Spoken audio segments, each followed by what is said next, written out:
በፌስቡክ በዩቲዩብ የኔን ትምህርት ለምትከታተሉ ሰላም ለእናንተ ይሁን። እግዚአብሔር አምላካችን ስሙ የተባረከ ይሁን። ባለፈው ሳምንት በህመም ምክንያት እያስተማርኩኝ ሳለ አቋርጬ ነበር የወጣሁት። የሰርዴስ ቤተክርስቲያንን ትምህርት መግቢያ ነው የጀመርኩት እና ዛሬ መግቢያ ክፍል 2ን እናገራለሁ። ጌታ ቢፈቅድ እኛም ብንኖር ከሚቀጥለው ሰኞና ማክሰኞ ጀምሮ ግን በተከታታይ የሰርዴስ ቤተክርስቲያንን ልክ እስከ ዛሬ የነበሩትን ኤፌሶን፣ ሰምርኔስ፣ ጴርጋሞን፣ ቲያጥሮንን እንዳስተማርኩት ማስተማር እቀጥላለሁ ማለት ነው። ጤናዬ ደህና ነው። ትንሽ ድካም ነው የሚሰማኝ። ስለዚህ ነገን አርፋና የሚቀጥለው ሳምንት ጀምሮ ጌታ ቢፈቅድ እኛም ብንኖር በትክክል እንደስከ ዛሬው ሰኞ ማክሰኞ እያደረኩኝ መሄድ እቀጥላለሁ። ጌታም ይረዳኛል።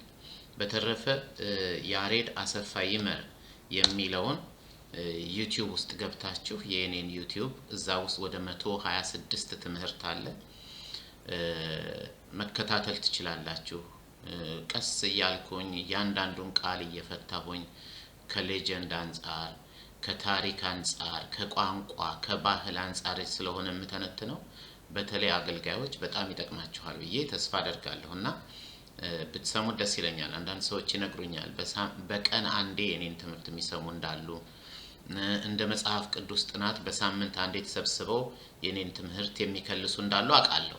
ግን ብዙ ሴንሴሽን የሆነ ነገር ስለሌለው አስደናቂ ምናምን የሚባል ነገር የተጋነነ ነገር ስለሌለው ብዙ ተመልካች እንደሌለው አውቃለሁኝ። መጠቀም ለምትፈልጉ መማር ለምትፈልጉ እኔ በህይወቴ ዘመን እግዚአብሔር ያስተማረኝን በፍጹም ትህትና አካፍላችኋለሁ። ያሬድ አሰፋ ይመር የሚለውን ዩቲዩቤን ሄዳችሁ ሰብስክራይብ በማድረግ ሌሎችም እንዲሰሙት ሼር በማድረግ አስተያየታችሁን በመጻፍ እንድታግዙኝ በጌታ ፍቅር እለምናለሁ፣ ጠይቃለሁ። እግዚአብሔር ይባርካችሁ። ጸልየን እንጀምራለን። ጌታ እግዚአብሔር አምላካችን ሆይ እናመሰግንሃለን።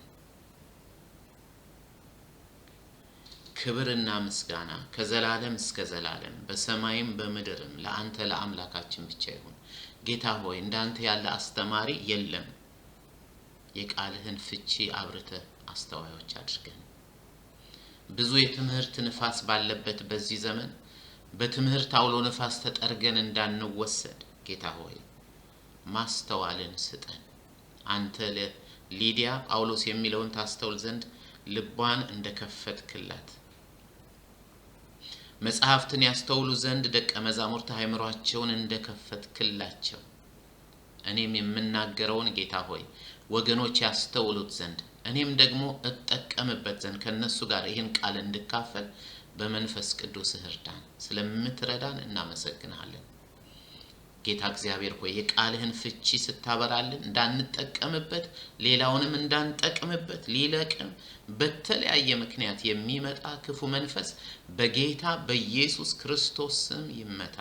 በኢየሱስ ስም እንቃወመዋለን። እግዚአብሔር ይገስጸው። ጌታ ሆይ ተመስገን። ክብር ሁሉ ለአንተ ይሁን። በጌታ በኢየሱስ ክርስቶስ ስም አምነን እንጸልያለን። አሜን አሜን አሜን። እየተነጋገርን ያለነው ስለ ሰርዴስ ቤተክርስቲያን ነው። የሰርዴስ ቤተክርስቲያን ከሰባቱ ጌታ ኢየሱስ ክርስቶስ በራእይ መልእክት ከላከላቸው ከሰባቱ አብያተ ክርስቲያናት አንዷ ናት። ስለዚህ ለሰርዴስ የላከው መልእክት ለሎዶቅያ ከላከው ጋር አብሮ በጣም ኃይለኛ የሆነው መልእክት ነው። እንደምናውቀው ሰምረኔስና ፊላዴልፊያ ነቀፌታ አልተገኘባቸውም። ሌሎቹ ግን ሁሉም ነቀፌታ ተገኝቶባቸዋል። የሰርዴስና የሎዶቅያ ግን ለምስጋና እንኳን የሚበቃ ምንም ነገር አልተገኘባቸውም። ስለዚህ ይሄን ነገር መማር ለኛ በጣም ይጠቅመናል። ቃሉን አንብቤ እጀምራለሁ። በሰርዴስ ላለው ቤተክርስቲያን መልአክ እንዲህ ብለህ ጻፍ። ሰባቱን የእግዚአብሔር መናፍስትና ሰባቱን ከዋክብት በእጁ የያዘው እንዲህ ይላል። ለምን ይሄን አላቸው? ምክንያቱም ጌታ ኢየሱስ ክርስቶስ በመንፈስ ቅዱስ ሊያድሳቸው ስለፈለገ። ስራህን አውቃለሁ ግን ያውቃል የሚላቸው ስራ በፍጹም ሊታወቅ የማይገባው እንደሆነ ስንደርስበት አሳያችኋለሁ። በስም ሕያው ነህ፣ ነገር ግን ሞተሃል። ስለዚህ ንቃ። ሊሞት የተቃረበውን የቀረውን ነገር አጽና። ስራህን በአምላኬ ፊት ፍጹም ሆኖ አላገኘሁትም። ለካ ስራህን አውቃለሁ የሚላቸው ፍጹም ሆኖ ያልተገኘውን ነው እንጂ መልካም ሰርተው ሊመሰገኑበት እንደሌሎቹ አይደለም። እንግዲህ የተቀበልከውንና የሰማኸውን አስታውስ፣ ታዘዘው፣ ንስሐም ግባ። ባትነቃ ግን እንደ ሌባ እመጣብሃለሁ። በየትኛው ሰዓት እንደምመጣብህ አታውቅም። ይሄን ነገር በደንብ ያዙት። ምክንያቱም ለሰርዴስ ቤተክርስቲያን በጣም የሚመለከታት ነው። በየትኛው ሰዓት እንደምመጣብህ አታውቅም። ነገር ግን ልብሳቸውን ያላሳደፉ ጥቂት ሰዎች በሰርዴስ ካንተ ጋር አሉ። ያላሳደፉ ጥቂት ሰዎች፣ ሌሎችስ አሳድፈዋል። እነርሱ ነጭ ልብስ ለብሰው ከእኔ ጋር ይሄዳሉ፣ ይህም የሚገባቸው ነውና። ለምን ልብሳቸውን አላሳደፉም? በሌላ ቦታ ልብሳቸውን አጥበው በበጉ ደም አነጹ እንደሚለው ማለት ነው። ድል የሚነሳም እንደነርሱ ነጭ ልብስ ይለብሳል፣ እኔም በአባቴና በመላእክቱ ፊት እመሰክርለታለሁ፣ ስሙንም ከሕይወት መጽሐፍ አልደመስስም። ማለት አትሞትም፣ ሰርቫይቭ ታደርጋለህ፣ እድሳት ይደረግልሃል እያለው ነው። አልደመስስም። መንፈስ ለአብያተ ክርስቲያናት የሚናገረውን ጆሮ ያለው ይስማ። በመደበኛው ትርጉም ነው ያነበብኩት። እንግዲህ ይሄ ሁለተኛው ክፍል ነው። ባለፈው ሳምንት በሰርዴስ ስለነበረችው ቤተክርስቲያን የተወሰነ ነገር ተናግሬያለሁ። ለምሳሌ ሰርዴስ የሚለው ቃል የከተማዋ የስሟ ትርጉም መታደስ ወይም በእንግሊዝኛው ሬስቶሬሽን ማለት ነው ብዬ ተናግሬ ነበር። ሁለተኛ ደግሞ በተጨማሪም ይህችን በቀድሞ ዘመን በሮማውያን ኢሲያ በሚባለው ግዛት ውስጥ የነበረችው ይህች ሰርዴስ የምትባለችው ከተማ በአሁኑ ዘመን በቱርክ ምዕራባዊ ክፍል እንደምትገኝ የወደብም ከተማ እንዳልሆነች ባለፈው አስታውሻችኋለሁ።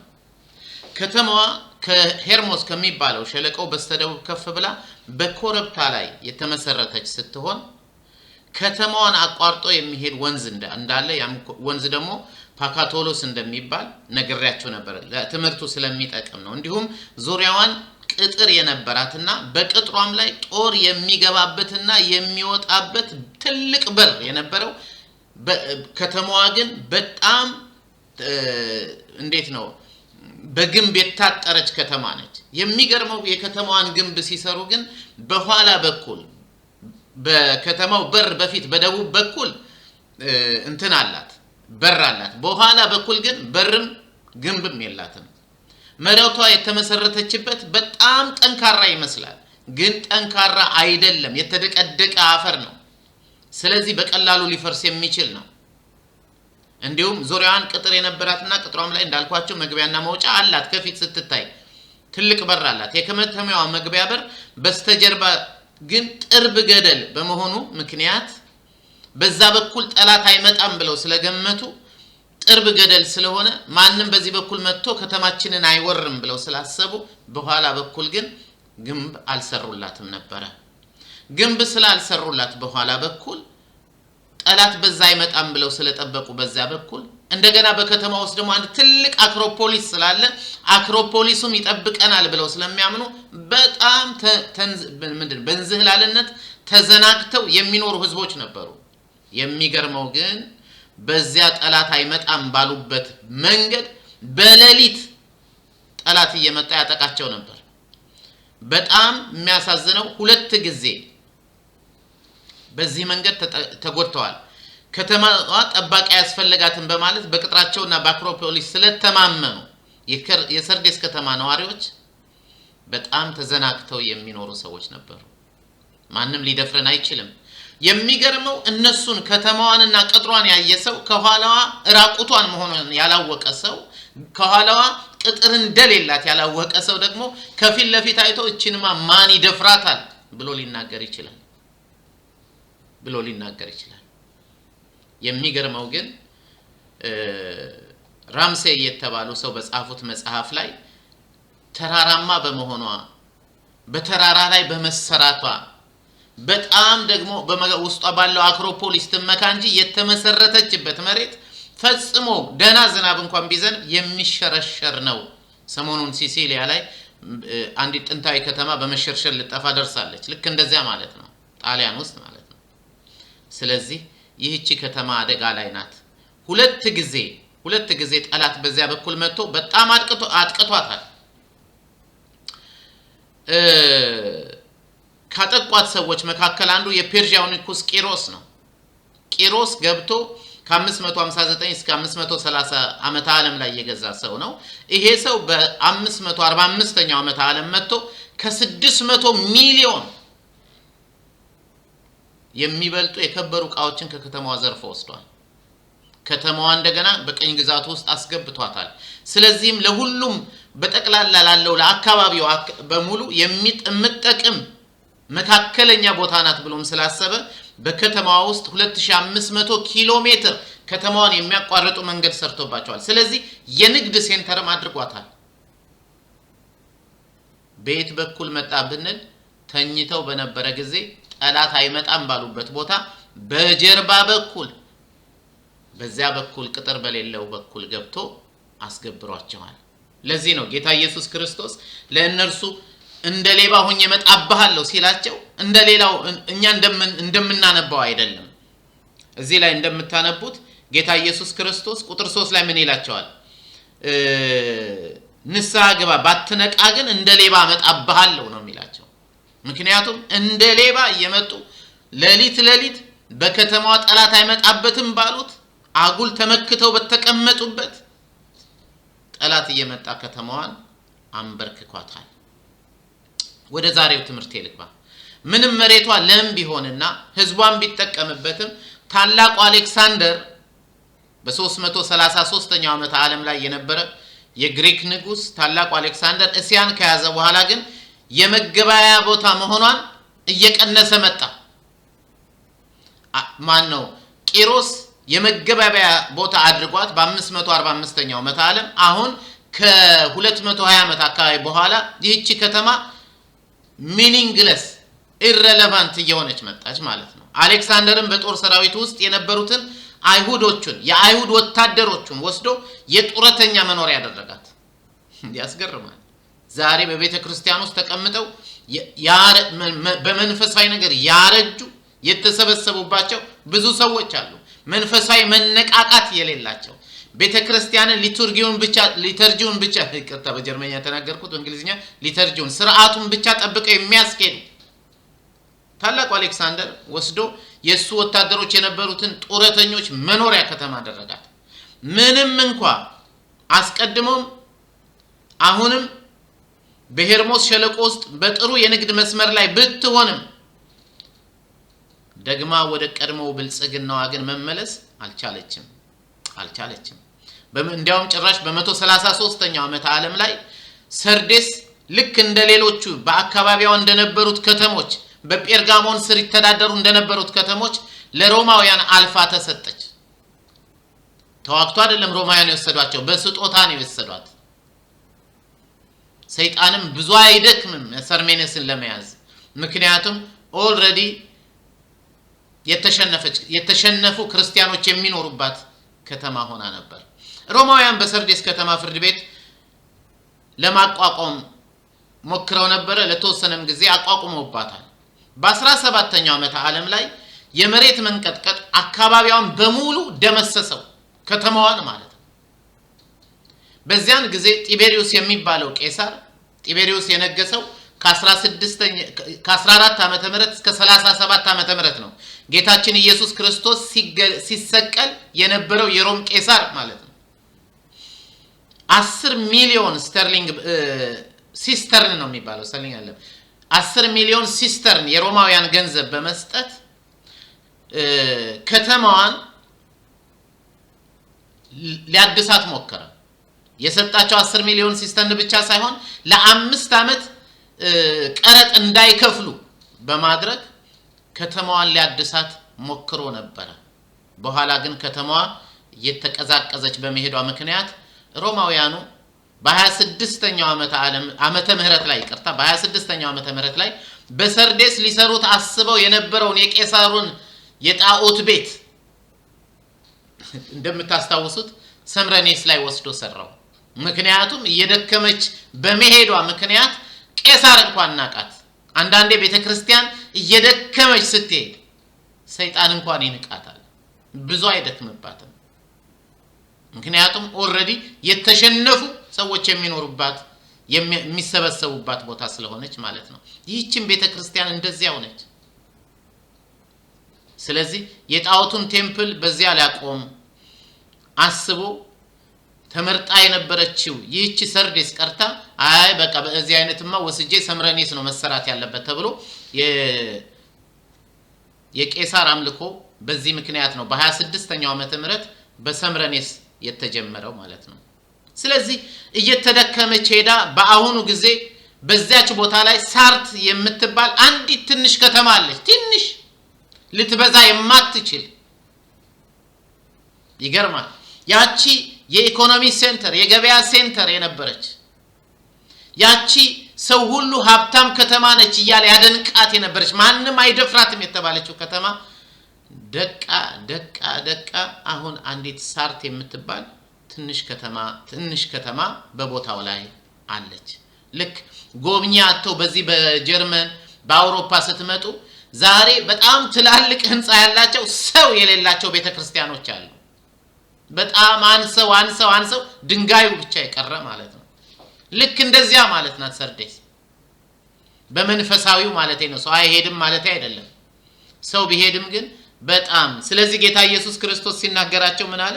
በጣም የሚገርመኝ ቁጥር 4 ላይ ነገር ግን ልብሳቸውን ያላሳደፉ ጥቂት ሰዎች በአንተ ዘንድ ቀርተዋል። ጥቂት ሰዎች፣ ብዙ ሰው ይሰበሰባል ግን ጥቂቶች ናቸው ይላል ጌታ ኢየሱስ። አሌክሳንደር ማስቀድሞ ምን አርጓት ነበር? የጦረተኛ መኖሪያ አርጓት ነበር። በከተማው ውስጥ ከተገኙት ቅርሶች የሰርዴስን የቀድሞ ብልጽግናዋን እስከ ዛሬ ድረስ ያሳያሉ።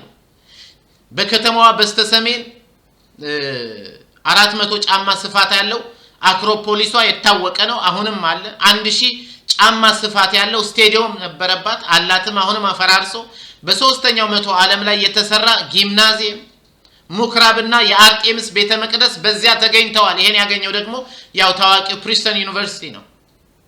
ስለዚህ ታሪኳ ራሱ በጣም ገዝፋ ታውቃ ተወዳ ትኖር የነበረችው ደክማ ዛሬ የፍርስራሽ መኖሪያ ሆናለች። እንዳልኳችሁ ሰርዴስ ማለት የስሙ ትርጉም መታደስ ሪስቶሬሽን ማለት ነው። ጌታ ለቤተ ክርስቲያኗ በላከው በዚህ መልእክት ውስጥ የሰርዴስ ቤተ ክርስቲያን ሕያው ለመሆኗ ስም አላት አለና ነገር ግን ሞታል ስም ብቻ። ይገርማል። ሕያው ለመሆንህ ስም አለ ነገር ግን ሞታል። አሁን ይሄን ስለኛ ቤተ ክርስቲያን ወይም ስለናንተ ቤተ ክርስቲያን ወይም በዘመናችን ስላለችው ቤተ ክርስቲያን ቢናገር ማን ይሰማል? ዛሬ ስንቶቹ ቤተ ክርስቲያኖች በዚህ ኮማ ውስጥ በገባ ህይወት ውስጥ ተቀምጠው ሕያው እንደሆኑ ይናገሩ ይሆን? ሞታ እንደነበር ጌታ ኢየሱስ ክርስቶስ በማሳ ውስጥ ነፍሷ ሊወጣ ጥቂት እንደቀረው ከዚህም አደጋ እንዲድኑ ምክርን በመስጠት ከንስሐ እድል ጋር አብሮ በመስጠት ተስፋን ሲሰጣቸው እናያለን። አይዞ ኮማ ውስጥ ነህ ትንሽ ትንፋሽ አለ፣ ላስነሳ እፈልጋለሁ። እኔ ደግሞ ሰባቱን የእግዚአብሔር መናፍስት ሰባቱንም ከዋክብት በእጄ ያስኩት ነኝ። እኔ ህይወት ልሰጠው ይችላልው ቤተክርስቲያኑን ህይወት እንድሰጠው ግን ይልና ጌታ ኢየሱስ ክርስቶስ ሚናገራቸው አለ። ስለዚህ ንቃ፣ ሊሞት የተቃረበውን የቀረውን ነገር አጽና፣ ስራህን በአምላክ ፊት ፍጹም ሆኖ አላገኘሁትም። እንግዲህ የተቀበልኸውን የሰማኸውን አስታውስ፣ ታዘዘው፣ ንስሐም ግባ፣ ባትነቃ ግን ብሎ ጌታ ይናገራል። ባትነቃ ግን እዛው እንደደከምክ ኮማ ውስጥ እንዳሸለብክ እቀራለሁ ብትል ግን መጨረሻ ጥሩ አይሆንም። ባትነቃ ግን እንደ ሌባ መጣብሃለሁ በየትኛው ሰዓት እንደምጣ አታውቅ። እግዚአብሔር በዚህ ቃል ውስጥ ያስተምረን። በእውነት የሰርዴስ ቤተክርስቲያን በባዕድ አምልኮ ተውጣ ነበር። በሰርዴስ በጣም ብዙ አይሁድ ይኖሩ የነበረ ሲሆን ይህ ራእይም ከተጻፈ በኋላ አይሁዶቹ በከተማ ውስጥ ምኩራብ ሰርተው ነበር። ትምህርት ቤቶችና መታጠቢያ ቤቶችን ገንብተው ነበር። ከአህዛብ ጋር ተደባልቀው ነበር። በስም ክርስቲያኖች በኑሮ ግን የተቀላቀለ ህይወት የሚኖሩ እንደኛ ዘመን ማለት ነው። ፈጽሞ ክርስቶስን ብለው ቆርጠው ያልወጡ ሰዎች ቤተክርስቲያን ነበረች። በሰርዴስ ከተማ በእምነታቸው ምክንያት በክርስቲያኖች ላይ የደረሰ ስደት እንዳለ አልተጻፈልንም። እነ ሰምረኔስ እኮ ተሰደዋል። በነ ጴርጋሞን እኮ የሐሰት ትምህርትና ስደት ነበር። በቲያጥሮን እኮ አይተነዋል። ቲያጥሮን ያቺ ነብይ ነኝ የምትለው ኤልዛቤል የጌታን አገልጋዮች አስታ እንቢ ያሉትን እያሳደደች እንደነበረ አይተነዋል። እቺ ቤተክርስቲያን ሰርዴስ ግን ምንም ስደት አልነካተም። ጌታ ይመስገን ሃሌሉያ እኛ ሰላም ነን ከሚሉት ናት። ምንም ስደት እንደደረሰባቸው የተጻፈ ነገር አላነበብንም። ቢሆንም ግን ብዙዎቹ አማኞች ከአህዛብ እምነት ጋር እያመቻመቹ ይኖሩ እንደነበረ እንረዳለን። ስንማረው ማሳያችኋለሁ። እያመቻመቹ ምን አለበት ደግሞ የኒቆላውያን ትምህርት መሰረት ነው። ምን አለበት እያሉ ይኖሩባት የነበረች ከተማ ነች ይህች ቤተክርስቲያን ነው። ይህች ቤተክርስቲያን ከአይሁድም ሆነ ከአህዛብ ምንም አይነት ስደት ትዚላቸዋል። ለፊላዴልፊያም ተናግሯቸዋል። ለሰምረኔስም አይሁድ ሳይሆኑ አይሁድ ነን የሚሉ ስም የሚያጠፉ ነበሩ። ሰርዴሶችን ስማቸውን ማጥፋት አያስፈልግም። እንዲያውም አሪፍ ናቸው እነሱ እኮ ተስማምተው የሚኖሩ ናቸው የሚባሉ ናቸው። ስለዚህ ለዝሙት ኃጢያት ምሳሌያዊ መግለጫ እንደሆነው እንደ አባባሉ ልብሳቸውን አቆሽሸው ነበር። ምክንያቱም በዚያ ጊዜ በከተማዋ የነበሩ ጣዖት ቤቶች በሰርዴስ የነበሩ የከተማዋ ጣዖት ቤቶች ካህናቶች ነበሯቸው። ካህናቶች በበዓሉ ቀን ነጭ ልብስ ለብሰው የጣዖት ካህናቶች ነው የምላችሁ ነጭ ልብስ ለብሰው ያመነዝሩ ነበር። ጌታ ኢየሱስ እነሱን በኋላ ይነግራቸዋል። ነጭ ልብስ ትለብሳላችሁ ግን የንጽህና የማስመሰል ያልሆነ። ስለዚህ ቶሎ ነቅተው ልብሳቸውን ማጠብ ነበረባቸው። ልብሳቸውን ካላጠቡ ግን ልክ ጠላት ከተማዋን ባላሰቡት ሰዓት በመምጣት እንደጎዳቸው ጌታም ሳይጠበቅ እንደሌባ ስለሆነ ተመልሶ የሚመጣው ስማቸው ከሕይወት መዝገብ ተደምስሶ እንዳይጠፋ እያስጠነቀቃቸው ነው ያለው። በዚህ ዘመን ብዙ ማመቻመቾች አሉ። እኔ ሲስተማቲክ ቲዮሎጂ ጥሩ ነው ብያምናለሁ። ሲስተማቲክ ቲዮሎጂ ግን በ16ኛው መቶ ክፍለ ዘመን አጋማሽ ላይ ሲጀመር የተጀመረው በሰዎች ነው። የተጀመረው የሚቃረኑ የሚመስሉ የመጽሐፍ ቅዱስ ክፍሎችን በአንድ ላይ ለማስኬድ የቤተክርስቲያን ምሁራን ቴዎሎጂሻንስ ተስማምተው የሰሩት ነው። ለዚህ ነው the doctrine of church, the doctrine of faith, the doctrine of ምናምን እያሉ የጀመሩት ማለት ነው። እዚህ ላይ ግን ጌታ ኢየሱስ ክርስቶስ እያስጠነቀቀ ያለው በምንም አይነት ዶክትሪን ልናስማማው አንችልም።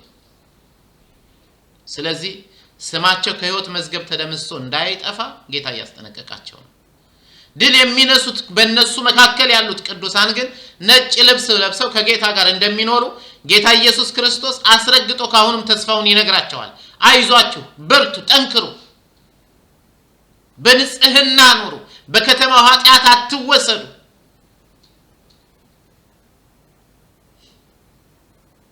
አንዳንድ የመጽሐፍ ቅዱስ አስተማሪዎች ታዲያ ከዚህ ተነስተው ምን ይላሉ? ይህች ቤተክርስቲያን በታሪክ ሂደት ውስጥ በቤተክርስቲያን የታሪክ ሂደት ውስጥ ከ1500 እስከ 1800 ዓመት የነበረችውን ቤተክርስቲያን ወይም ፕሮቴስታንት ቤተክርስቲያንን ትወክላለች ይላሉ። ምን ማለታቸው ነው? ምክንያቱም በመካከለኛው ዘመን የነበረችው የካቶሊክ ቤተክርስቲያን ቲያጥሮንን ትመስላለች እንደሚሉት ሁሉ ከማርቲን ሉተር መነሳት ጋር ተያይዞ የመታደስ ዘመን ሲመጣ እግዚአብሔር ማደስ ሲፈልግ አብሮ ተያይዞ ከመንፈስ ዳግም ሳይወለዱ ክርስቲያን ነን የሚሉ ሰዎች ክርስቲያን በሚል መጠሪያ ቤተክርስቲያን ውስጥ ገብተዋል። ሕይወታቸው ግን ክርስቲያናዊ ያልሆነ ሰዎች ወደ ቤተክርስቲያን ተጨምረዋል ብለው ያስባሉ። ደሞም አሉ በእኛ ዘመን በጣም ብዙ። እኛ ክርስቲያን የምንለው ውጩን አይተን ነው። ክርስቶስ ኢየሱስን አምኖ ክርስቶስ ኢየሱስ የእግዚአብሔር ልጅ ነው ብሎ መስክሮ የኃጢአቴ ድነት በክርስቶስ ኢየሱስ በመስቀል ላይ የተሰራ ነው ብሎ አምኖ ጌታን የሚከተል ሰው በጣም ጥቂት ነው። በአሁኑ ሰዓት ጌታን የምትከተለው ለምንድን ነው? ጌታ ገንዘብ ስለሚሰጥህ፣ ጌታ አክስትህን ስለፈወሳት ነው። ኢየሱስ እርሱ የእግዚአብሔር ልጅ ነው ብለን ስናምን ያን ጊዜ ኢየሱስ ለኃጢአቴ ሞቷል ስለ ጽድቄም ተነስቷል ብለን ስናምን ያን ጊዜ በእግዚአብሔር ዘንድ የሚታይ ክርስትና ይኖረናል ማለት ነው። ለዚህ ነው ጌታ ኢየሱስ ክርስቶስ በመጨረሻው ይሄ the great commission በሚባለው ማቴዎስ ምዕራፍ 28 ከ19 እስከ 20 እንዳለው ሂዱ ዓለምን ሁሉ አደል ያለው በአብ በወልድ በመንፈስ ቅዱስ ስም ያጠመቃችኋቸው ያስተማርኳቸውንም እንዲጠብቁ ያስተማራችኋቸው ደቀ መዛሙርት ያርጓቸው። ሪሊ ደቀ መዝሙር ሐዋርያት ሥራ ምዕራፍ 11 ላይ የጌታ ደቀ መዝሙር ለመጀመሪያ ጊዜ በአንጾኪያ ክርስቲያን ተባሉ። ክርስቲያን የሚለው ለደቀ መዛሙርት የተሰጠ መጠሪያ ነበር። ዛሬ ግን ደቀ መዝሙር የሚለው ያልገባው ራሱ ክርስቲያን ነኝ ይላል። ደቀ መዝሙርነት እርግጥ የሚጀምረው ከማመን ነው። ግን አንዳንዶቹ ክርስቲያን ነኝ እንዴት? አይ እንትና ጋር እኮ ሄጄ ይገርማችኋል አንዷን ስትፈወስ አይቼ በቃ ጌታን ተቀበልኩ። የተቀበልከው ስለፈወሰ ነው ወይንስ ኢየሱስ እርሱ ለኃጢአትህ የሞተ ለጽድቅህ የተነሳ ወደ አባቱ ያረገ ተመልሶ የሚመጣ እንደሆነ አምነህ ነው? ኢትዮጵያዊ ጃንደረባ ሊጠመቅ ሲል እንዳልጠመቅ ምን ያግደኛል አለው ፊልጶስን። ብታምን ተፈቅዷል አለው። ኢየሱስ እርሱ የእግዚአብሔር ልጅ እንደሆነ አምናለሁ አለ። አንተ ታምናለህ ኢየሱስ እርሱ የእግዚአብሔር ልጅ እንደሆነ? አንቺ ታምኛለሽ?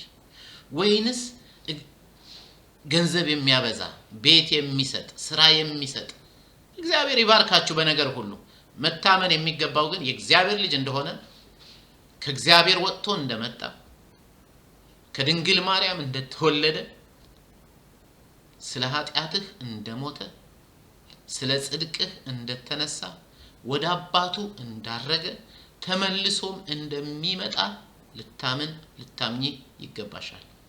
this is እምነት የክርስትና እምነት እንጂ አክስትሽን ጌታ ሲፈውስ ስላየሽ እውነትም በቃ እግዚአብሔር እሱ ነው አልኩኝ ነው አይደለም።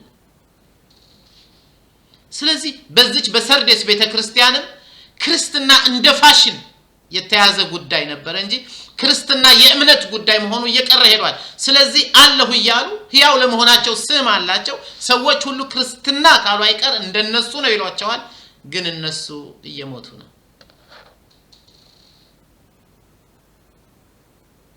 ስለዚህ ሰርዴስ ሕይወት የሌላቸው ቤተክርስቲያን ምሳሌ ሆነች።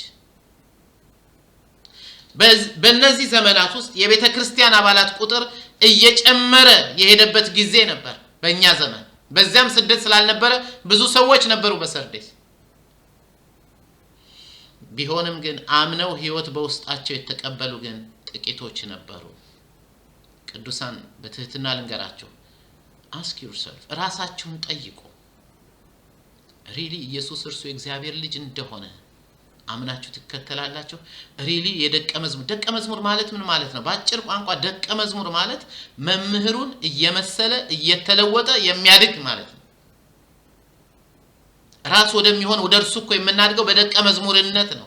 የማያድግ ግን ሁሉ ጊዜ ሰው ጥገኛ የሆነ ክርስትና የሰርዴስ ይቅርታ ዛሬ ሰምረኔስ የተባረኩ ናቸው። የሰርዴስ ክርስትና ነው። ስለዚህ ይሄ እርግጥ ፕሮቴስታንቱን እስከ 18ኛው መቶ ክፍለ ዘመን ያለውን ነው የሚመለከተው ይላሉ እንጂ እኛንም ይመለከታል። ቢሆንም ላሳያቸው። አንደኛ ብዙ ጊዜ ቤተክርስቲያን ይሄን የሰባቱን አብያተ ክርስቲያናት በቤተክርስቲያን ታሪክ እየከፋፈሉ የሚያዩት ለምሳሌ ከሐዋርያት ዘመን ጀምሮ እስከ 313 አንዴ ውሃ ልጠጣ ኮንስታንቲን እስከመጣበት ጊዜ ድረስ ቆስጠንጢኖስ እስከመጣበት ጊዜ ድረስ ያለውን ያን ምን ይሉታል ኖ ፈርስት ሴንቸሪ ላይ የነበረውን ክርስትና በሐዋርያት የተጀመረውን እሱ የኤፌሶን አይነት ነው ከአገልግሎት የተነሳ ምን ሆኗል ከአገልግሎት የተነሳ ቢዚ በመሆናቸው ፍቅራቸውን ትተው ነበር ይላሉ ከዛ ከሁለተኛው መቶ ክፍለ ዘመን እስከ ኮንስታንቲን እስከ 313 መነሳት ድረስ ከኮንስታንቲን ድረስ የነበረው በጣም ክርስትና ስደት ውስጥ የገባበት ስለሆነ እሱ ደግሞ የሚወክለው ይሏቸዋል የሰምረኔስን ቤተክርስቲያን ነው ይላሉ ከ313 እሱ ከመጣበት ክርስትና ከዓለም ጋር የተቀላቀለበትን ጊዜ ደግሞ እስከ 490 አይ ቲንክ እስከ ሮም መውደቅ ድረስ ያለውን እሱ ደግሞ የሚወክለው ጴርጋሞንን ነው ይሏቸዋል እርግጥ ነው ወንጌልን ቤተክርስቲያን ውስጥ ማንንም እየገባ የሚሰብክበት ዘመን ነበር ከዛ ቀጥሎ ደግሞ ከሮም መውደቅ ጀምሮ መካከለኛውን ዘመን የቲያጥሮንን ቤተክርስቲያን ይወክላል ይላሉ እስከ 16ኛው ክፍለ ዘመን አጋማሽ ማለት እነሱ ማለት ከሉተር የተነሳው 1517 ነው እስከዛ ድረስ ማለት ከዛ በኋላ ያለው እስከ 1800 ክፍለ ዘመን ያለው ደግሞ እቺን ቤተክርስቲያን ሰርዴስ ነው ይመስለው ይላሉ ግን አንድ ነገር አስተዋውሱ በመጀመሪያ ደረጃ ይህ መልእክት የተጻፈላት የሰርዴስ ቤተክርስቲያን የነበረችው ፈርስት ሴንቸሪ ላይ ነው እንዲህ አይነት ህይወት የነበራቸው ሰዎች በዚያ በፈርስት ሴንቸሪ ላይ ነበሩ ምክንያቱም በ96 ዓመተ ምህረት ነው መጽሐፉ የተጻፈው ፈርስት ሴንቸሪ መጨረሻ ሁለተኛው መቶ ክፍለ ዘመን ጅማሬ ላይ ማለት ነው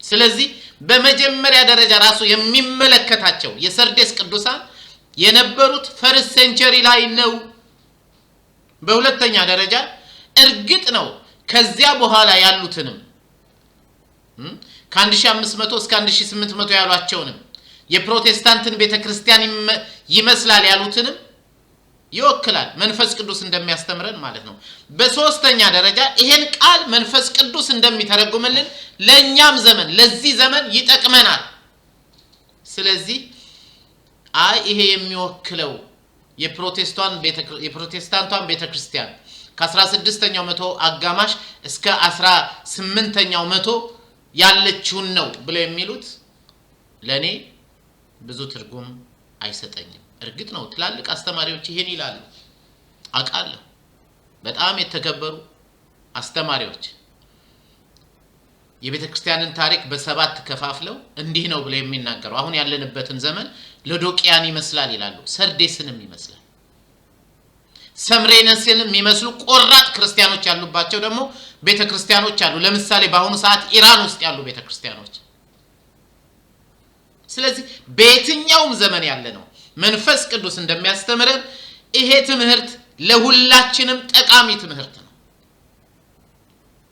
ስለዚህ ቃሉን ልንመረምር ይገባል ብዬ አምናለሁ አያችሁ ቅዱሳን በዚህ ዘመንም ቤተክርስቲያን ውስጥ ገብተው ክርስቲያን ነኝ እያሉ ክርስቲያን ያልሆኑ እንደዚሁም ደግሞ ክርስቲያን ሆነው እንደ ክርስቲያን የማይኖሩ እጅግ በጣም ብዙ ክርስቲያኖች አሉ ሕያው እንደሆኑ ስም ያላቸው ግን ጌታ እዚህ ላይ እንደሚለው ሞተሃል ወይም ኮማውስ ገብተሃል የቀረችህ ትንሽ ናት የተባሉ ብዙዎች ናቸው ዛሬ ጧት ያነበብኩት ዘፍጥረት ምዕራፍ 25 ነበር ለጸሎት ስነሳ እዛ ላይ ብኩርናውን ስለሸጠው ስለ ኤሳው ይናገራል ዛሬም እኛ እግዚአብሔር አምላካችን በትውልድ መካከል በኩራን አርጎ በክርስቶስ መርጦን አዲስ ልደት አግኝተን ሳለ ብኩርናቸውን ለገንዘብ የሸጡ ለዝና የሸጡ ዛሬ በጣም ስማቸው ከፍ ብሎ የሚታወቅ እንደ ሰርዴስ በጣም ከፍ ያለ ቦታ ላይ የተሰራች ቤተክርስቲያን ነች ህይወት እንዳላቸው ስም ያላቸው ግን ህይወታቸው ልትወጣ የደረሰች ብዙ ኢቭን አገልጋዮች ነን የሚሉ አሉ እግዚአብሔር ወደ ማስተዋል ይመልሳቸው ጌታ ሲመጣ አብረው መሄድ ከፈለጉ ጌታ እዚህ ላይ እንደሚለው ማለት ነው ቁጥር 5 ድል የሚነሳ እንደነርሱ ነጭ ልብስ ይለብሳል፣ እኔም በአባቴና በመላእክቱ ፊት ለስሙ መሰክርለታለሁ፣ ስሙንም ከሕይወት መጽሐፍ አልደመስስም። መንፈስ ለአብያተ ክርስቲያናት የሚለውን ጆሮ ያለው ይስማ። ጥቂት ሰዎች በአንተ ዘንድ በሰርዴስ ልብሳቸውን ያላሳደፉ አሉ፣ እነርሱም ነጭ ልብስ ለብሰው ከእኔ ጋር ይሄዳሉ። ብዙ የሚያባብል ስብከት የምንሰማበት ዘመን ነው። ክርስትና ግን ይሄን ያህል ግልጽ ነው። በክርስቶስ ከሆንክ እንደ ክርስቶስ ደቀ መዝሙር ነው። ካልሆነ ግን ምኞት አድጋ ሞትን እንዳትወልድ ተጠንቀቅ፣ ተጠንቀቂ፣ ልጠንቀቅ፣ እንጠንቀቅ። የሰርዴስ ቤተክርስቲያን እንዲህ አይነት ናት። ሰው ሁሉ ሕያው እንደሆነች የሚናገርላት፣ ጌታ ግን ሲያያት ባዶ። በቁጥር ብዙ ከሚባሉት ናት፣ ጥቂት ከተባሉት ከነሰምረኔስ ጋር አይደለችም። ግን ጌታ የሚያየው ጥቂት ክርስቲያን፣ ጥቂት በጣም እሱ ቦታ በጣም ይገርመኛል። ምን ይላቸዋል? ልብሳቸውን ያላሳደፉ ጥቂት ሰዎች በሰርዴስ ካንተ ጋር አሉ። እንዲያ ሁሉ ሰውስ? አይ ጥቂት። እኔ ልተውና እስቲ ራሳቸው አስቡት። በእያንዳንዱ ቤተክርስቲያን በአሁኑ ሰዓት ያለውን ህዝብ አስቡት። እዛ ውስጥ ጌታ ጥቂት ሰው ነው ያለው ቢል ያስደነግጣል። ቤተክርስቲያን ነው ያልኩት። ያንዳንዶቹ ቤተክርስቲያን የምኞት መቃብር ሆኗል። የመጎምጀት ወንጌል ሰምተው የሄዱ ሰዎች እንዲደረግልሻል የሚለውን ለመስማት የባንክ ደብተራቸውን ሳይቀር ወስደው ጠበል ይመስል እያስረጩ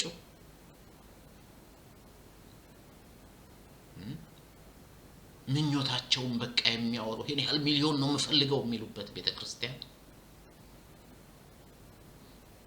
የተመኙ ሰዎች ብቻ የተሰበሰቡበት ቤተክርስቲያን፣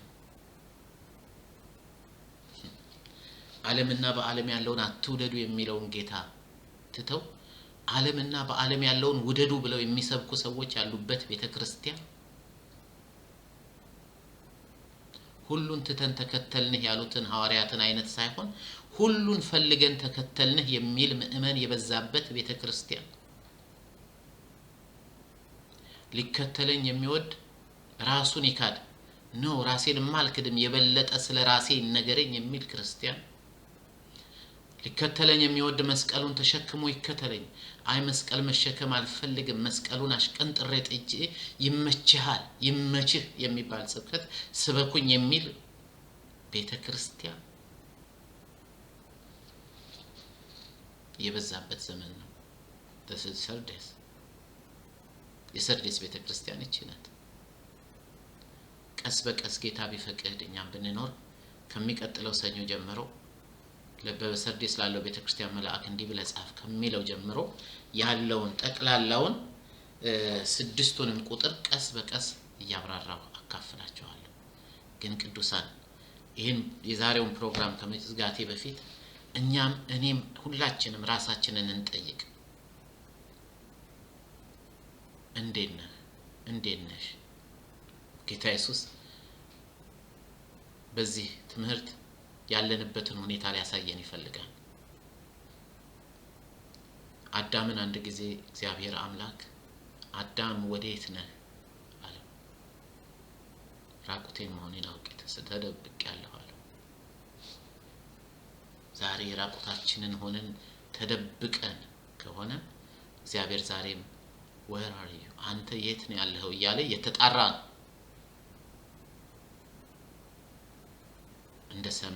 እንደ ሰርዴስ ይቅርታ፣ ሰመኔስ በጣም ይቅርታ። ዛሬ እንደ ሰርዴስ ራቁታችንን ሆነን ሰው ግን ዘንጧል እያሉን እንዳይሆን፣ እንደ ሎዶቅያ ማለት ነው። እንደ ሰርዴስ ደግሞ ልብሳችን አድፎ አይ ንጹህ ነው እየተባለ እንዳይሆን።